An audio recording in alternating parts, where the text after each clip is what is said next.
Hi there, so welcome back from the holidays. We are going to start with starter questions. Whoop, sorry.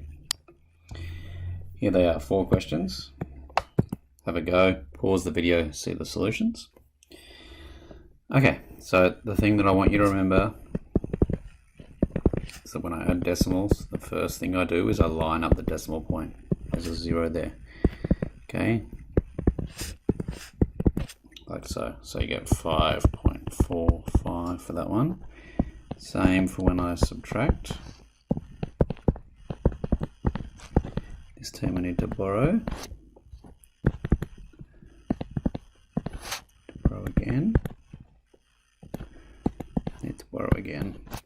And the most important thing here, I was lucky.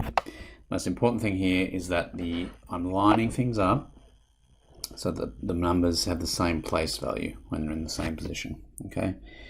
Now, I'm just hoping you remember this, but I'm going to teach it to you anyway, that when you multiply a decimal by 100, you just make every number 100 times bigger. So the number 2 becomes 200, the number 0.9 becomes 90, and so on. The number 2 becoming 200 means I need to move the decimal point 1, 2 spots and put it in there. So I should get 298.5 for this one. Smallest to largest. Smallest is this one, because you're looking at the decimal point. The first decimal point is 0. Everything else has something bigger than first decimal point 0. This one here, which has a first decimal point 0, has a unit as well. Next smallest is this one.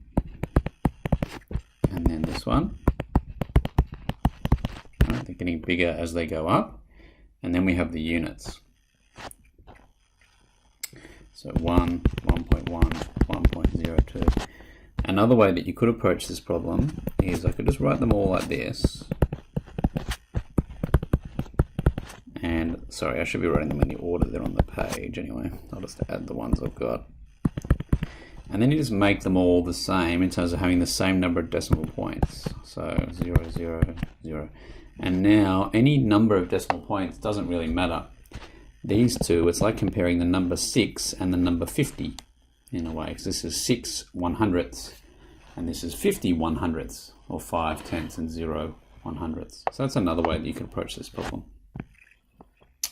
Okay, there's your starter questions. We'll watch the main video in a second.